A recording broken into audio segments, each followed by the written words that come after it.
look forward to the challenge of playing the Texans. They're a good football team there. We've had a few games against them here over the years, and they're well coached, and they've got good players. So again, we look forward to that challenge. We'll start all our work for them today, go through the process of getting ourselves ready. So with that, time's yours. How much, you saw Deshaun Watson a couple of years ago, how much has he kind of progressed over these last couple of years?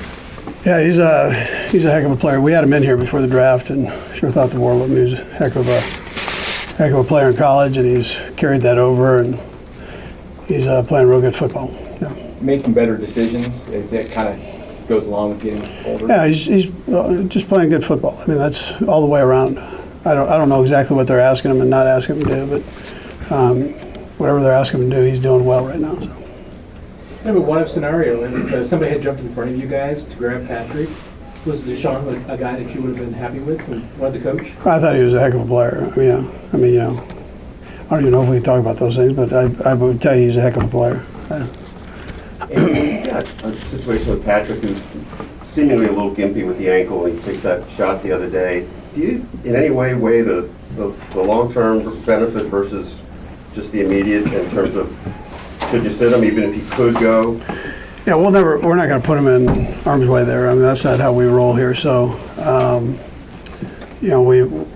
don't do it. I mean, I let the docs and our trainer take care of it. And if we thought it was going to hurt him down the road, he wouldn't be in there. So.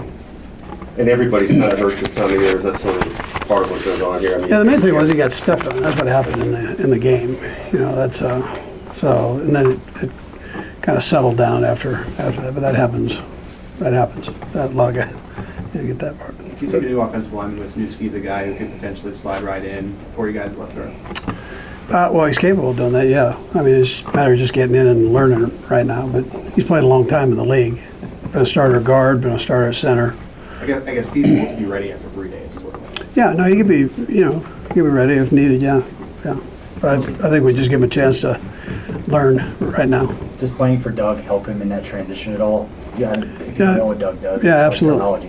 Yeah, some of it carries over, and he's a real smart guy. I mean, he was that coming out, and he's had that reputation since he's been in the league. And whatever is new, he'll learn it, and he's good with all that. What about your new defensive tackle? Terrell. Yeah. Was it easier for him? He's been around again for a while, and I think he'll pick it up fast. He's a sharp kid, and he's seen a lot of things. So, but I think both those guys are guys that can help you. I know that you can't get into certain specifics now with Deshaun, but tracing back to the draft, what was it you liked? What stood out to you? Because I know you guys had him in here, right? We did, yeah. Well, he was a good player. I mean, great player, and it looks like I said, it looks like he's carried that over to what he's doing now. Different offense, but he builds a heck of an offensive mind. So he's in good hands and doing good things there. What's the next hurdle that Tyreek needs to clear on the shoulder? Yeah, I think this is just a time thing. We'll see. He's going to work this week, and we'll see how he feels. We just it's one of those things. So. Coach, with Sammy, I know he ended up being active and then not able to really go. Was that a close call, and you just kind of leaned for it? Well, he felt good. Yeah, he felt good going into the game, and then when he planted, it grabbed on him. But he went through all the warm-ups. He did everything and felt really good, and felt good on Saturday, and one of those things. So sometimes that happens. As far as a quarterback, there's a lot of conversation about how much a quarterback can, help out as far as, avoiding sacks. That it's not just the line. The quarterback's, got to play his role as well. How much of it is? You guys were, I know, you had a little rougher this past week, but before that, you'd only been sacked 3 times. How much of it is the quarterback? How much of it's the 5 guys in front? How much of it's you? Yeah, absolutely. We all take responsibility for it. Yeah, offensive team deal. So we've got to do better. I got to put the guys in better position, and then if you're put in that position, then we got to execute. And so it doesn't matter what position it is. It could be a receiver running a route and not getting his work done fast enough. It could be the quarterback. It could be the O-line. It could be the play call. So we've all got a responsibility there. Got to go back and make sure we correct it.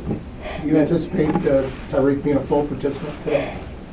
Yeah, I mean, he's been doing that the last, I don't know if there's a term full, but well, maybe that's how they turn out. I don't know what, I didn't know he's out there working, whether it's scout team or with the guys. He kind of did a little bit of everything last week. So I presume this is pure how he feels. And this isn't a real common injury in the NFL. Right. So we're just trying to make sure it's right, and our medical people are. But if you leave it up to him, he'll tell you, I'm ready to play on Sunday. Yeah, but they do all the, the MRIs and all that stuff. So I mean, they're looking at that. I'm not, and thank goodness, right?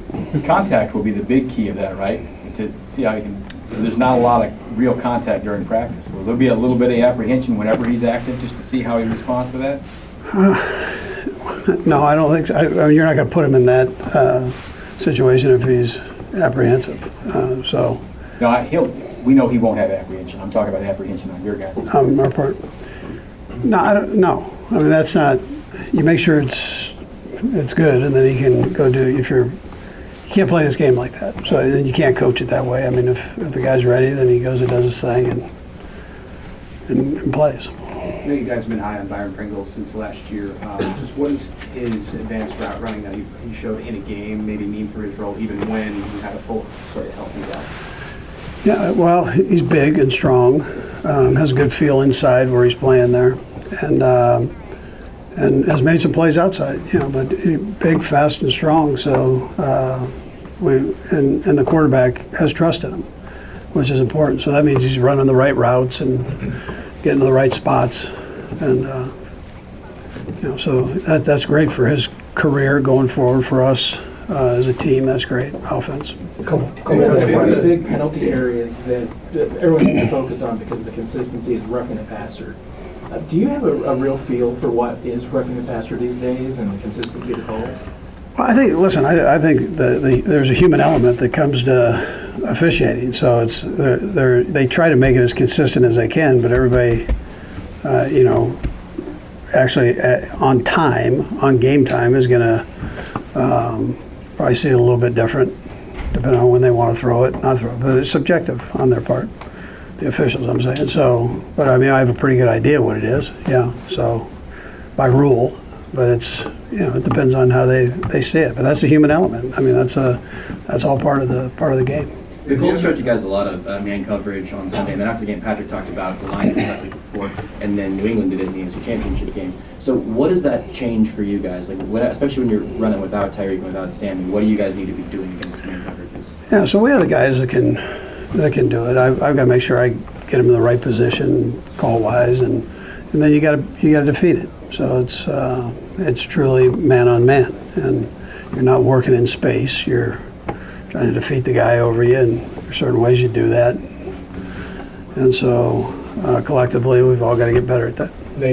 Andy, how much of the equation within that, to kind of back up on Josh's question, is the physical nature of the opponent, particularly in that sort of 5-yard area, and how much of that is a concern that you're trying to tell the officials during the game where it feels like, both the Lions, based on watching film, both the Lions and the Colts are trying to hold on to guys as maybe even longer than they're necessarily allowed in the route? Yeah, well, it doesn't really matter. You're not going to change that. Early in the season, they were calling it real close, and then the game. I mean, there were too many, so they've kind of let the guys get in and play and work. So you've got to go in, and from an offensive standpoint, you got to be physical and challenge, and then it's important that there's a balance there. Like Kelsey's last week, they were getting in it, and he got called for. Well, that's a subjective decision. It might be different than the way I see it as the way they see it. So, but they'll get a balance on that, and you got to give both sides. If one side's going to grab, the other side's got to be able to kind of play physical too. So.